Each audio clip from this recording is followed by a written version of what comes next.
The mansion doesn't just look rich, it looks dangerous. Black gates, dark windows, guards everywhere, dressed in suit like they just stepped out of a mafia movie.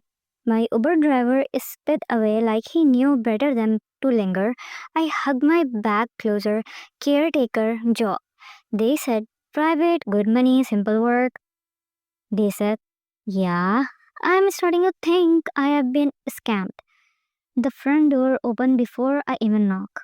A tall man with his scar over his brow scans me like I'm a luggage. You are a caretaker? He asked. Ah, yeah, YN certified, experienced, good with patience. I mumble, trying to sound professional when my voice is shaking. He doesn't reply, just step aside. Don't keep him waiting. Waiting? That word feels heavier than the air inside. The house is silent, too silent, expensive silence. My sneakers squeak against marble as I follow him down a hallway lined with dark portraits. Then he stops at the double door, knock once, and pushes me in. And that's when I see him.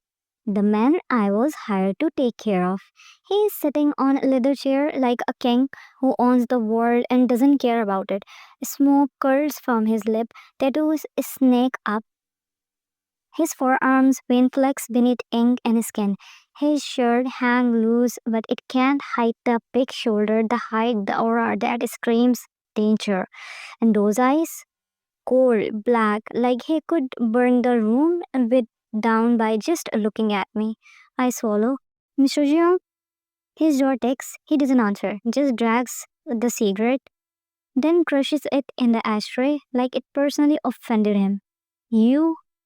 He finally says. His voice is low, rough like gravel and midnight. Who the hell brought you here? Wait, what? I, I'm your caretaker, hired by your men. They said I didn't ask for one. The air freezes, my heart drops. His gaze cut through me, sharp and deliberate. Get out. Another one. They keep sending people like I'm some broken project to fix. I don't need fixin'. I don't need her. But this girl, she looked too much like the ghost. I can't erase. Same eyes, same softness, same way of standing like the world might eat her alive if she blink. And I hate it. I lean forward, elbow on knees, tattoos flexing against my skin. Listen carefully. You are not welcome here. You step in my house, you follow my rules. First rule, don't try to fix me. Second, don't mistake your job for importance. Third, when I say leave, you run. She just stand there, hands gripping her bag like it's a shield, not shaking, not crying, just staring at me with stubbornness she shouldn't have. Look, she says, voice trembling but steady. I signed a contract. I don't break contracts, so unless you physically drag me out, her words cut when I stand up. I tower over her, ink crawling up my neck, smoke lingering in the air. She cranes her neck just to meet my eyes. You think contracts matter here? My voice dropped. In my world, paper burns, people bleed. Choose wisely which one you will be. For a moment, silence. Just her breathing fast, my pulse pounding too loud. But instead of running, she whispered, I will stay. Someone has to. And for the first time in years, I don't know whether to laugh, break her, or keep her.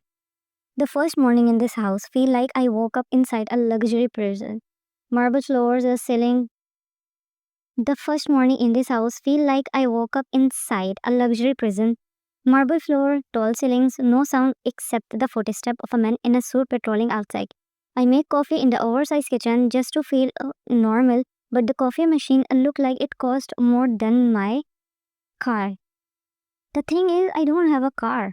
It hisses at me like I offended it. You are loud. I nearly dropped the cup. He's standing in the doorway. Jungkook, tattoos out, hair messy like he just woke up, cigarette tucked between his fingers. You scared the hell out of me, I blurted, clenching the mug like a weapon. He raises an eyebrow. Then you scare easily, not good. Sorry, I don't live in a horror movie every day, I muttered under my breath. His lip twitch, but it's not a smile, more like he is deciding whether to throw me out of the window or tolerate me another day. You don't belong here, he said flatly, pouring himself a glass of water like he owns oxygen too. You won't last a week. Funny, I sipped my coffee. People said the same about my last job. I lasted 2 years with a patient who threw chairs when he didn't get pudding. His head tilted. Comparing me to a pudding stark patient? I shocked. Anger issues are anger issues. For the first time, his cold mask cracked. A dark chuckle slipped out, low and rough, and I hate that I noticed the way it sounded, like trouble winning a leather jacket. But then his eyes hardened again. You are not here to joke with me. You are here to listen my rules. Here we go. Rule 1, he says, stepping to reserve his shadow swallowing mine. You don't touch me unless I allow it. I roll my eyes. Trust my big guy, I am not dying to hold hands. He ignored me. Rule 2. You don't ask about my past. Ever. Fair, except now I really want to. Rule 3. You don't leave this house without my permission. Not for air, not for grasses, not for anything. I phrase. That's not a rule. That's nothing. His gaze sharpens. Call it whatever you want. But you are here now and you are not walking out that door unless I say so. She pushes back every word from her lips, a drip sarcasm like she doesn't realize whose cage she is standing in.